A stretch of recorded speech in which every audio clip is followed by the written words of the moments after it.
I used to take the ferry into work, come back to my parents because I was living at home post-grad and just cry to them on the couch. I was so frustrated. Welcome to the 9 to 5 Quitters Club, the podcast uncovering the creator entrepreneurs at the forefront of a work revolution. Today we're speaking with Hanna Goefft, a creator and former corporate marketer whose fearless career pivots and thoughtful approach to content creation have not only redefined her own professional journey, but are inspiring countless others to rethink what it means to build a fulfilling career. In this episode, we explore how Hanna began sharing her experience with her audience. It was after maybe a couple weeks of creating videos. I sat down and recorded myself giving advice about what to respond when a recruiter asks for your salary expectations. We'll dive into Hanna's perspective on how becoming a creator can dramatically change your professional opportunities. The way our hiring process is structured does not give enough credit or visibility to people with truly transferable skills. The beauty of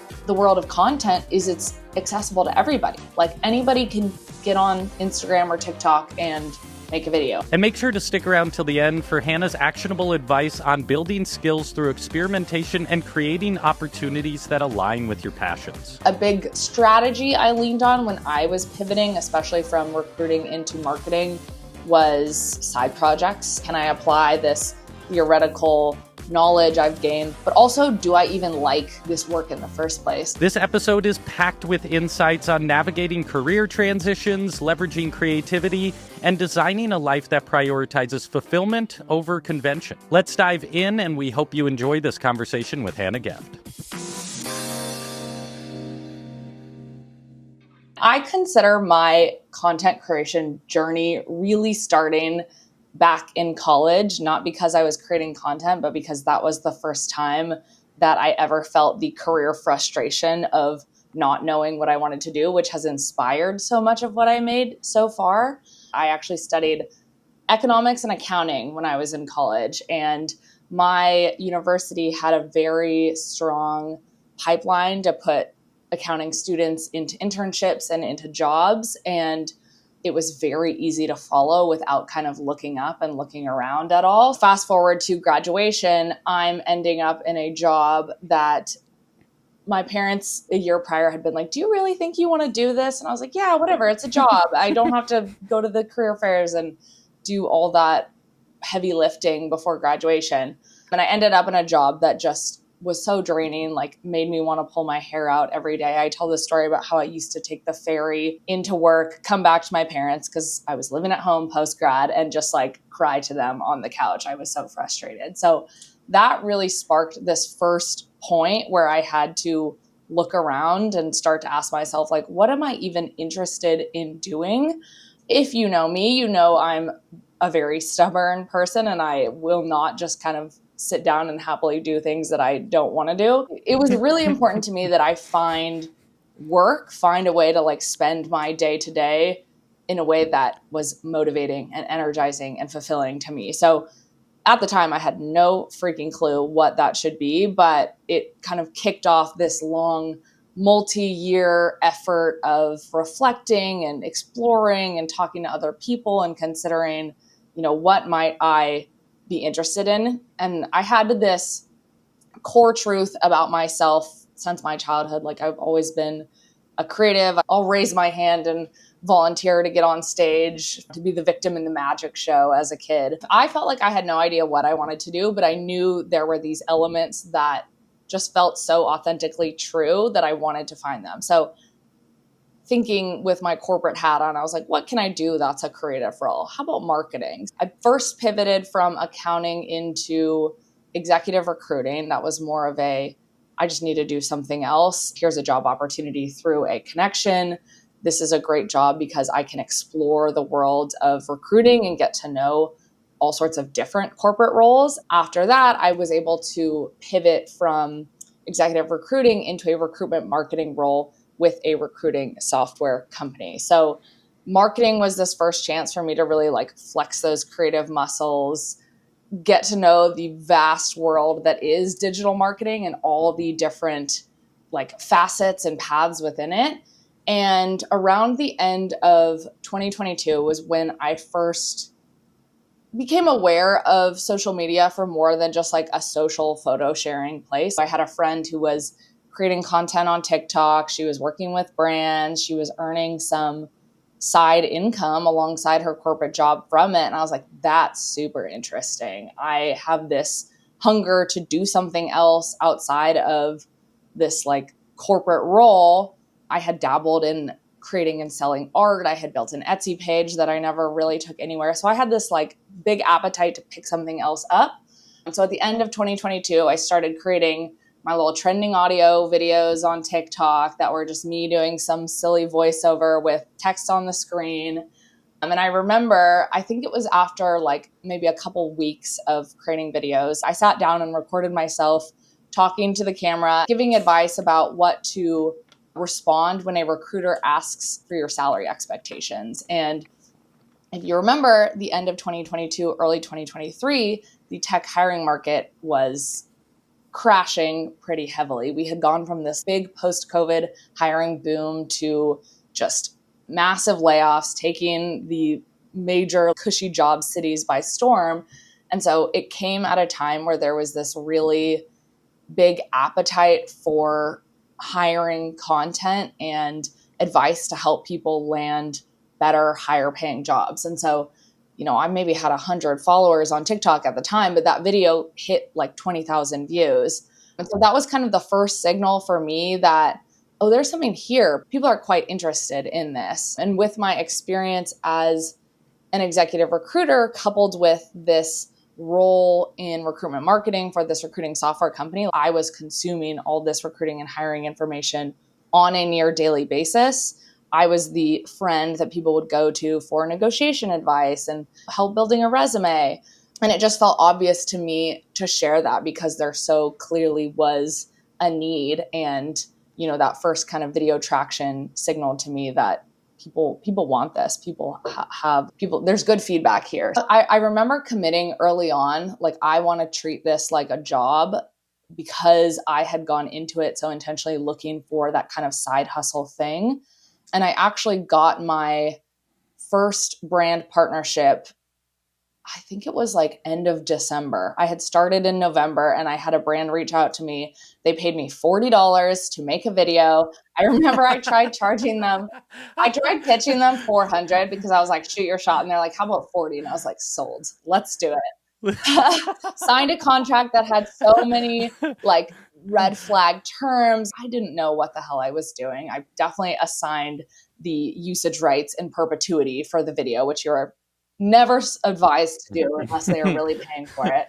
But that was the kind of second big signal for me that like, hey, there's something here. Like, my expertise, my professional background is this asset to people. There's like feedback from the audience, and there are companies that want to partner with me and have me share their resources. So it just kind of snowballed from there. I made this commitment to myself that I'm just going to post every day. That was what all the social media gurus were saying out there.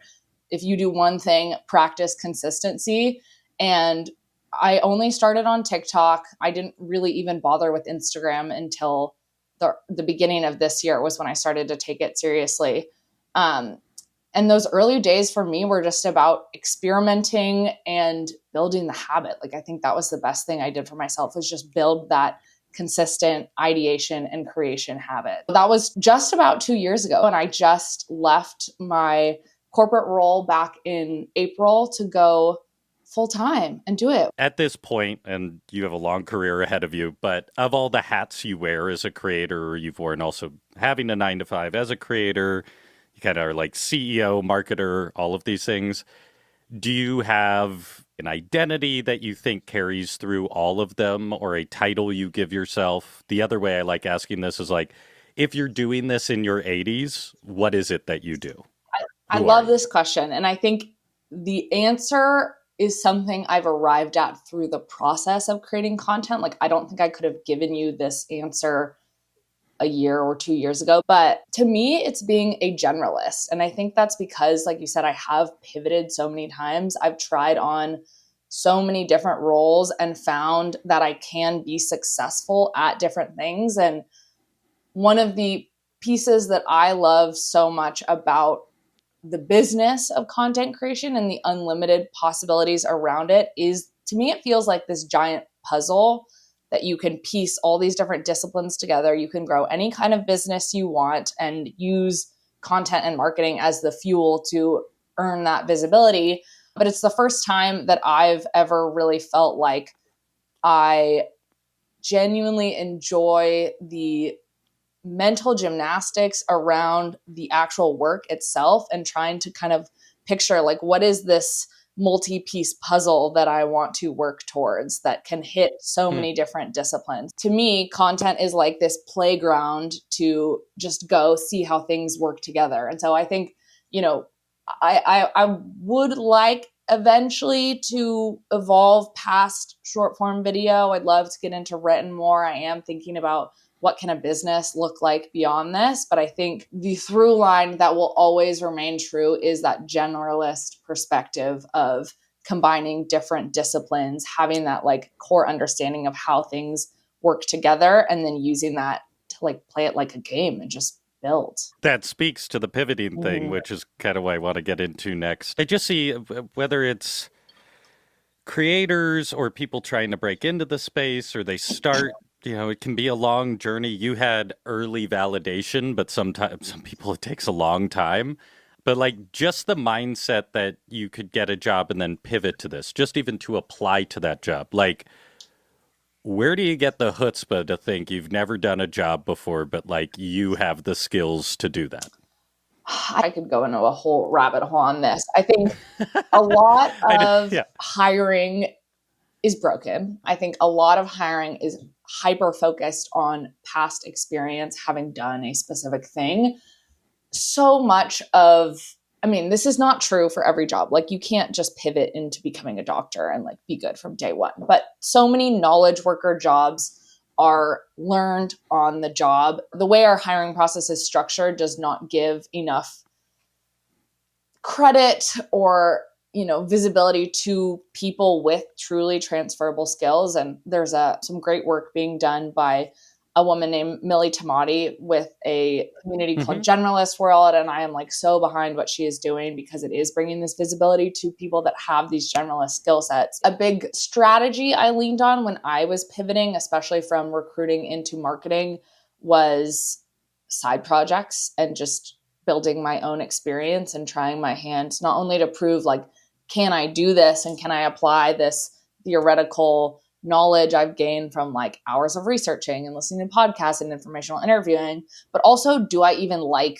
this work in the first place? So the beauty of the world of content is it's accessible to everybody. Like anybody can get on Instagram or TikTok and make a video. Anybody can start a podcast if you really want to. Anybody can take to LinkedIn or Substack and start writing essays. And I think it's just as much about building the skills as it is about proving to yourself if it's something that even resonates with you and if it's something you want to pursue. To kind of just do the job for a little bit and see if you like it. Exactly. I've been reading this book called Designing Your Life, and it's a unique approach to career strategy. And it kind of frames like, how can you plan a career around the tasks and responsibilities that suit you personally? And how can you design a career around the life that you want it to yield? And there's an exercise they talk a lot about called prototyping, which I never had like a word to put with what it is, but it's something I had done so many times. The example they give in the book is a woman who leaves, I think, like an investment banking job to go buy a cafe, and she wants to run this like Italian deli, and she makes this big pivot, buys the cafe, does this big interior design and renovation project, and then finds that she actually does not like the day-to-day work of running a cafe and being that like boots on the ground manager. They suggest, if she had prototyped this a little bit, she could have gotten a part-time job at a cafe. She could have started a side hustle catering company. She could have tested things out a little. And then in the process, learned that no, she actually likes the interior design and the renovation work much more than the day-to-day cafe management. So I think there's so much room for experimentation and trying things on the side. And that is one of the best ways to like gain that information about where you might want to go. This is part of why I was excited to talk to you, because like when we talk to creators, and a lot of the advice from creators is geared towards like having products that you're selling directly to your audience. And so it's be super niche, be hyper focused. When looking at this more from just like the act of publishing your ideas and thoughts publicly and what that can do from your career, my hypothesis, and I'm curious if you agree, disagree, is like it doesn't actually matter so much to be niche focused. It's just by being public and thoughtful and solving problems, you stand out to 90% of people who are not. Do you see that? Am I full of it? Does that make sense? Is that your experience? But like towards this thing of people just feeling like I can't do this until I know exactly what it is I'm doing. I love that you asked this question. I think I have a bit of a contrarian point of view on it. Sure. With the context that I've heard a lot of advice from social media coaches and gurus that like the niche is dead, be yourself, put everything out there and your people will come. There definitely is truth to that. And I think a piece of what makes big creators sticky and what I've really tried to do to make myself sticky is incorporating that multi-dimensional humanness and showing multiple sides of. I think that there is value in a niche when you are early and even continuing later into the journey. I've seen earlier creators that look like they're just throwing spaghetti at the wall and it's like a thought appears and I'm going to post it and run with it, which has merit in the early days. Like when you're just starting an account and you're like, I have no idea what people want to hear. I don't even know what I want to talk about. Throw spaghetti at the wall. But for this kind of knowledge creator path or anybody that's wanting to build the knowledge creator business surrounding it, I think there's a lot of value in having a core niche or core topic that an audience comes to associate you with. We are all fighting for attention out there, and on a platform like Instagram or TikTok, like you have a few seconds to get somebody to pay attention and then to actually follow through and want to be interested in you in your journey. I think of it like you need to give them something to attach onto a little bit. So I think a lot of my growth I can attribute to having a clearer niche in those early days and having this consistent value that I'm giving to people over and over again. It gave them something to associate me with. That said, I am trying to expand beyond that a little bit, and I'm trying to incorporate myself a bit more holistically. There is a kind of a strategic framework I come back to a lot that I've heard as the 50-30-20 framework, which is that 50% of your content should be centered around that core niche, your expertise. Maybe it's, if you're more in kind of the lifestyle space, like whatever your main focus is. 30% is geared towards community or industry advocacy.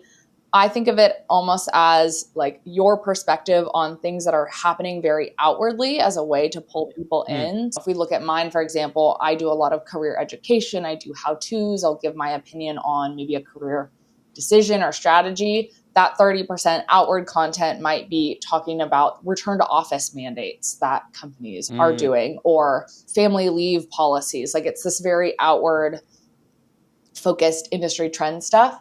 And then the 20% is just the personality. Who am I outside of this career education? Giving the audience and community something to connect with me on a personal level. So I think there is a lot of value in a niche when you're getting started and you're kind of building that recognition and frankly vying for attention, because there's going to be multiple people in every single niche. But there is room and like intentional ways to expand beyond that as you grow. We'll be right back after this brief message. This podcast is brought to you by Teachable and therefore has no sponsors. So we just wanted to take a moment to encourage you to go check out Hanna's YouTube channel, where she shares valuable insights on career pivots and content creation. Creators like Hanna are the reason this podcast exists, so supporting them helps support our ability to bring you more of their stories and lessons. Okay, now let's get back to the episode. I'm curious with your experience as in recruitment and all of that, Mhm. like, regardless of niche, regardless of necessarily the end goal of a business, but if you're just trying to build the authority as someone who can think Yeah. publicly, can you distill, like, if you're not going to be a surgeon or a Mhm. doctor, but for most like jobs in tech or the corporate space, what like the top 3 or 4 most valuable skills are, regardless of, because you go to these job boards and it is mostly gibberish if you haven't had the job before. Mhm. What are they actually looking for? I think a big skill that I see prioritized in hiring processes, but is very hard. Like, it's not the kind of skill you could put on a job description necessarily, is hunger and care for what you're Mm. doing. And you'll notice it. I've been in jobs where it's so clear who is just showing up to get the paycheck and do what's required of them, and who genuinely cares to improve for the sake of the team, for the sake of the company, and for their own intellectual curiosity and just desire to learn and grow. That's something, I mean, every hiring manager is going to be different, but that can be the differentiator. I think there's also something that is essential to that generalist skill set and perhaps underappreciated is the ability to make connections between functions and like true critical thinking and problem solving. Like, can you look at a problem? Can you A, even have awareness of problems that exist? B, take the initiative to go and seek out a solution for a problem? And C, even have that creativity to come up with solutions to attempt and, look back on what worked, and go from there. That critical thinking, that creativity can apply to nearly any different job. So I'm hearing a little bit of like pieces of a recipe, which is like you see a job you might want to do and you like it's smart to go try some level of that job or just experience what the problem solving is. And you can do that problem solving in public to represent that you could do the job as you're attempting to do it. I don't know if that's how you think about that. But I'm like, Yeah, that gets me more excited about like just choose a job and try and solve those problems publicly. absolutely. When I think about personal branding too, in the act of creating content, like, there's so much value in that problem solving effort and sharing that publicly. I always think about personal branding as what you're sharing depends on your goal. If your goal is media business content creator, like, you may have a different target audience. But if your goal is elevate your professional career, get better job opportunities, get clients, like, there's so much value in showing your thought process and showing how you can, like we were saying, think through problems and approach problems with that critical thinking skill. And so it's very easy to take the educator approach of here's how to do XYZ, framing everything around like, you have a question, I have the answer, I'm going to teach you. But there's so much power in just the sharing of the process and showing those Mm-hmm. transferable skills, showing how you think, showing when something went wrong, showing how, we failed miserably and here's what we learned from it. I think a lot of people underestimate what they do in that problem solving. Oh, yeah. They're just like, oh, of course you would do it like this, but it could be revolutionary to someone else. Yeah. Do you have a skill of your own that you consistently undervalue and then are reminded by other people is like uniquely valuable? Probably. I think as a solopreneur, especially when you are working on your own and doing everything, like coming up with everything and executing on everything, I'd love to find partnership in that process at some point in the journey. But right now, it's pretty much just been me. I think I frequently get, as do so many people, like, just view myself as behind or view myself Mm. as, I could be doing more. I have all these ideas, like, I'm slow, I can't execute on them. But I think what I undervalue and what has gotten me to this point is the like figure shit out skill. It's the thing that's enabled me to pivot into so many different roles and succeed in each different role. I secured promotions in every corporate job I had when that was my first ever job experience in that function. I really had to learn this in my last corporate role because it was not a role where the tasks and responsibilities were super prescripted. Like it was kind of, come in and figure shit out. Like we've got problems, go figure out a way to solve them. And I think that really opened up this self-confidence in I can take an idea and I can go make it happen. And it doesn't have to be perfect. It can be messy, but going from idea to action more quickly is like the most foundational element of doing anything on your own, I would say. You have so much power over where you're going to go. It seems like if you pitched yourself to many companies, they would hire you in an instant, probably 20% more than the other people on that level. And you also have people coming to you and asking, like, what does it feel like or mean to have a sense of control over your income and your future, and at least knowing the levers you can pull? Oh, it's best career state I've been in so far. I didn't quite touch on this in the journey to content creation path, but when I was making the mental transition from full-time corporate worker to full-time creator, like if you had asked me last year or 2 years ago if I wanted to do content full-time, I was telling most people, I don't think so. Like, I think it'll be a side thing. At the end of 2023, my fiance was affected by one of the many thousands of tech layoffs. We were living in New York at the time, and we were already thinking of giving up our apartment lease and moving over to Brooklyn. We were in Manhattan. And with the timing of him losing this job and with the traction I had been getting with content, I remember it was this same time last year around Christmas, we went out to get pizza with some friends of ours. And that was the first time we kind of raised this idea of, what if we just give up the lease and quit the job and we go do this big travel adventure? And so we just kept stoking that fire, talking that through. And by January, we had decided that we were going to take the summer and spend 6 months traveling Southeast Asia. And like, even in the beginning of 2023, like that was not even remotely an idea that I thought could be possible. But because of just the consistent effort of building the content creation side hustle and building that reputation and building something tangible there, it opened up this incredible swath of opportunities, not just career opportunities, but life opportunities. Like, I've always known I wanted to do this big travel adventure of this sort. It was something I've known much longer than I've ever had any idea of what I wanted to do career-wise.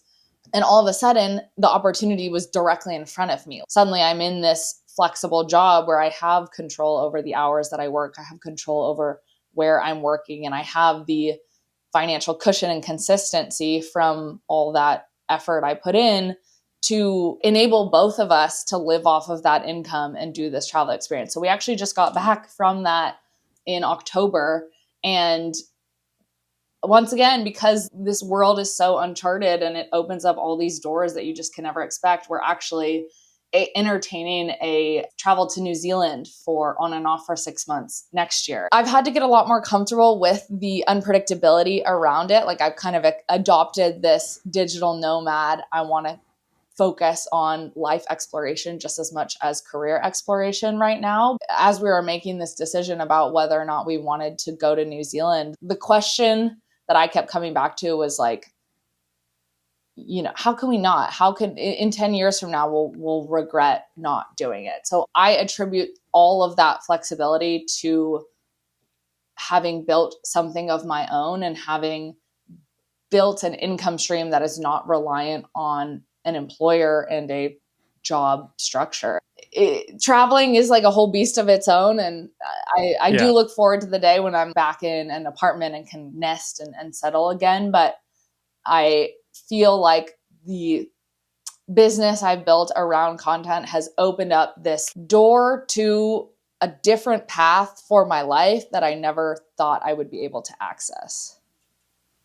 Yeah, you talk a lot, or in various interviews, I've heard you talk relative to a career. Like, are you optimizing for learning or Yeah. earning?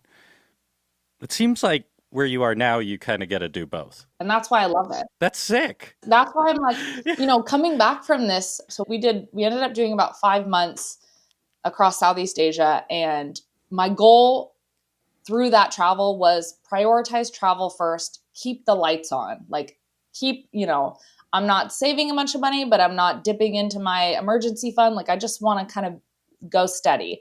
And so coming back from that, it was this question of, do I want to continue as a creator? Like I quit my corporate job to do this travel first, content creator second.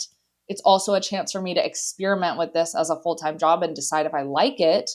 And so there was a lot of pressure coming back of like, we don't know what's going to happen with TikTok next year. That's like where my primary source of income comes from.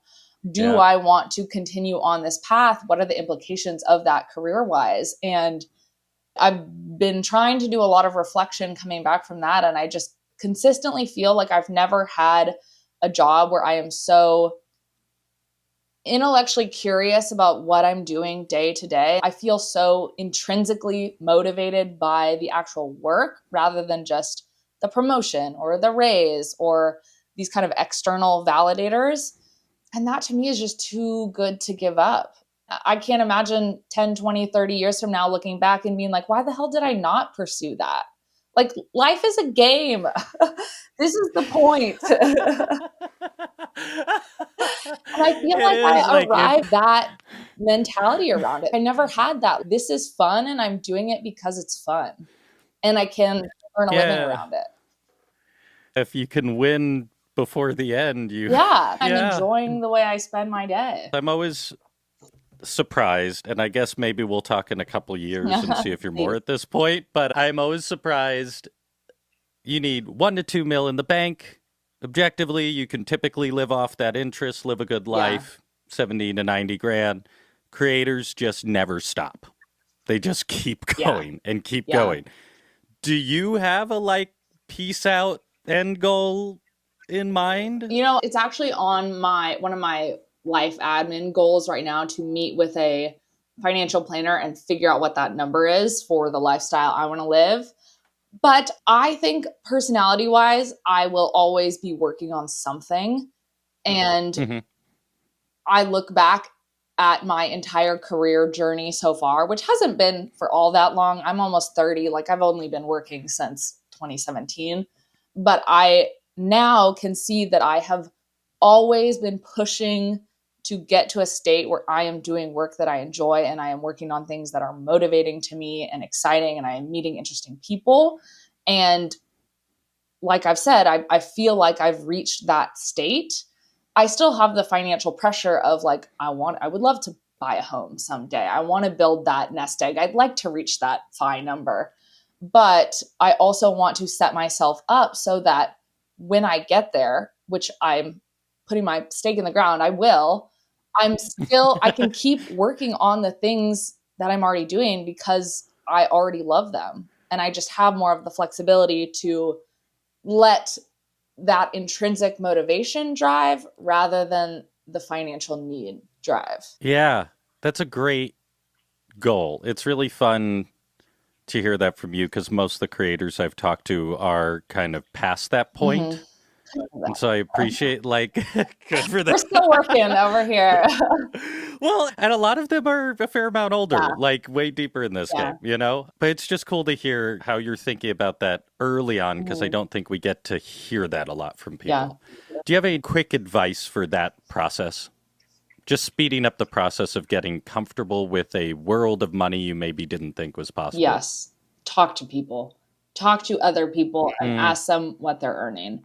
I think one of the other exciting elements of the creator career, besides just that intrinsic motivation, is the limitless upside. Like I never felt that in my corporate marketing job. Like even if I make it to executive level, my salary is going to tap out at some point. I never saw myself being the like big tech corporate executive that's just like stressed all the time. Like that's not the life I want for myself. So being in a world where I've met and I'm friends with other creators that have built these $500,000, million, multi-million dollar businesses, like, yeah, it's a grind. Yeah, it takes the work, but just to see that the upside potential is there and to hear stories of how people actually did it, even if I'm not there yet, just to know that there's no ceiling is the most motivating part. I mean, and I give the same advice to anybody in a corporate job too. Like you kind of don't know what you could be worth until you start to talk to other people that are on similar paths and finding out what they might be worth. There's so much value in salary transparency. I think people use it a lot of times on the internet to kind of brag, but I know I've been consuming a lot of business income breakdowns lately. Those have been really helpful, how different creators just structure their different businesses. I think it's Creator Logic newsletter does this really regularly where they like bring a microscope to all sorts of different kinds of businesses. You can make money from subscriptions. You can make money from community podcasts, coaching, newsletters, like products, like the options are endless. Yeah. And to start to actually attach real numbers to those is huge. So talk to people is my answer.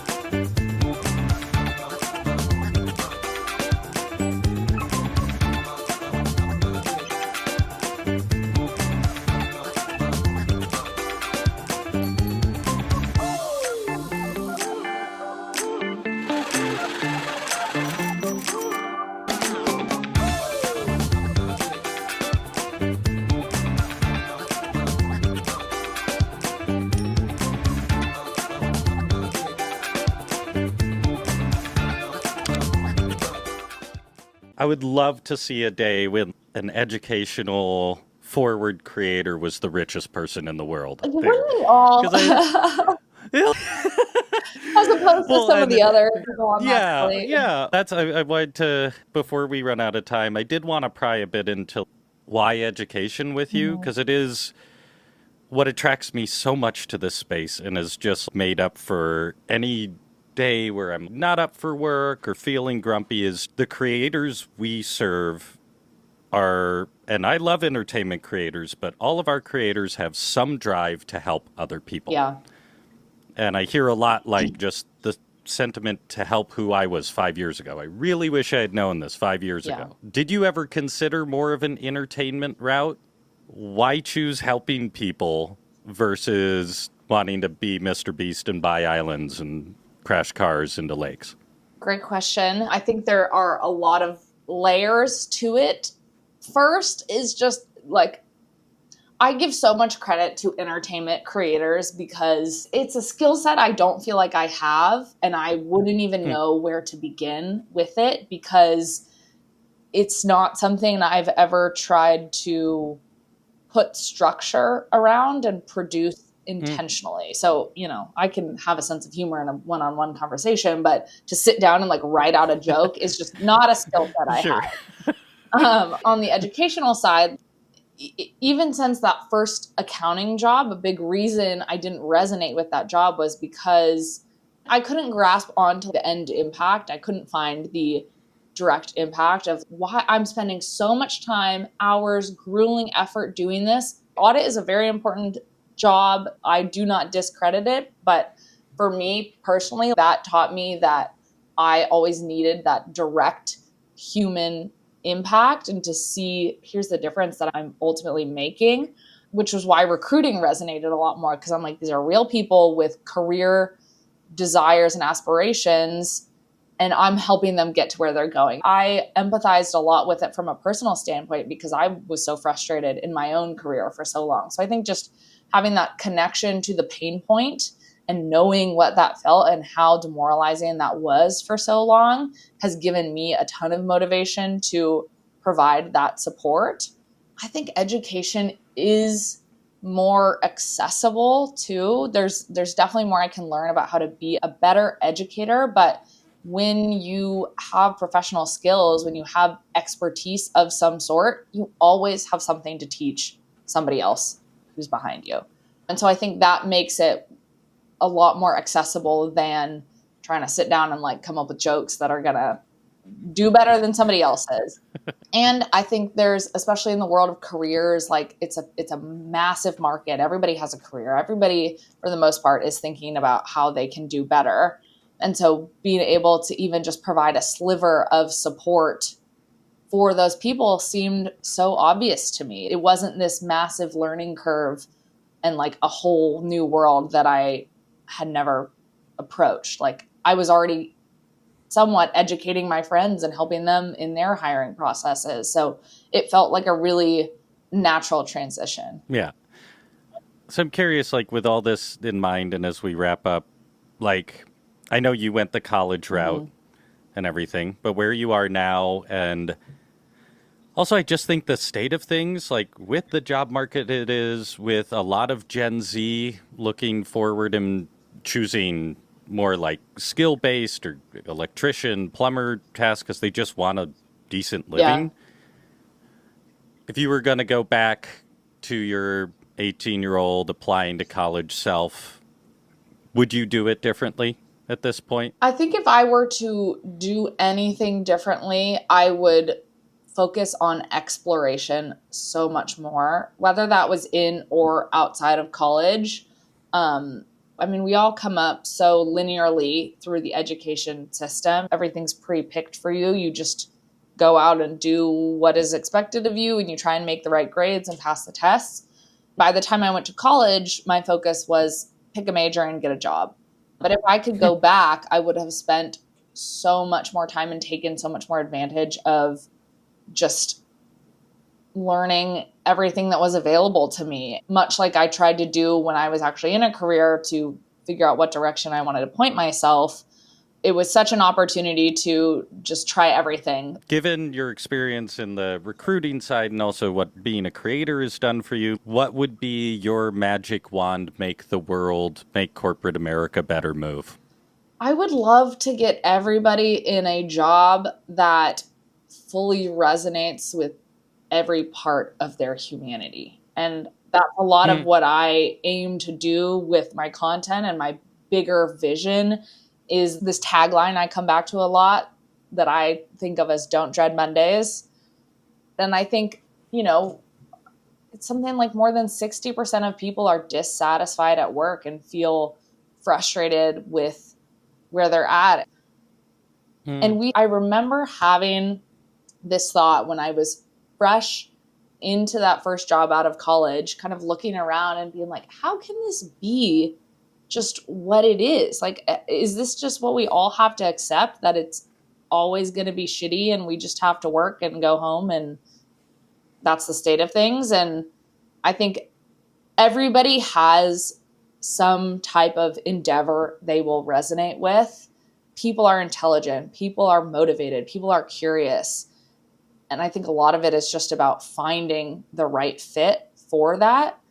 So if I could wave my magic wand, it would be to get everybody into the thing that fits them best. Hannah, we got to wrap up for time, but before I shoot some rapid fire questions at you, anything we didn't get to talk about, anything we totally missed, any last parting words you want to give? Yeah. Take as much time as... I have one idea we touched on a little bit at the beginning, but I want to come back to, is just that the effort of creating content and the regular habit has been such a self-reflection and identity finding exercise for me. Objectively, if you looked at my resume, it looks like 3 very disparate corporate jobs and then suddenly a pivot into social media. On the outside, it doesn't make sense, but it's the act of creating content, exploring my passions, exploring my own expertise, and crafting that story of how they fit together that has opened my eyes to the fact that there is a story there, and it makes so much more sense to me and has become an asset to other people for that reason. That experience, that disparate experience, is so foundational to where I am now, but I would never have gotten that identity from it if I hadn't put the effort into creating content. So if nothing else, it's built my own self-confidence just with the experience I've had and the value that I can provide. I agree, having been on camera so much, but it's also absolutely freaking brutal. Yeah. At least at first, like, you have to, like, once you start seeing that growth, it becomes rewarding. Any advice for just like, because the first time you watch yourself talk, or the first year of watching yourself talk on camera, can be rough. So you were the kid who was fine getting up when the magician asked for like a hand, but any advice for making that a positive process when it can feel really negative at times? Yeah, I think a lot of that negativity comes from our own internal self-deprecation, and that is a learning process to overcome. But even just the repetition around it and building that habit helped me overcome a lot of the feeling cringe, and I've built a better feeling for kind of the content that I'm proud of, and I have a clearer idea of like, what do I want to put out in the world from that effort of doing it so habitually. The internet is a negative place. It's kind of baffling sometimes. It feels especially spicy right now, which is weird, but I have gotten to a place where I can see negative comments and be like, that is on that person and that is not about me. And that is most of the time a healthy place to be, that makes it easier to create at scale and deal with opinions of all sorts.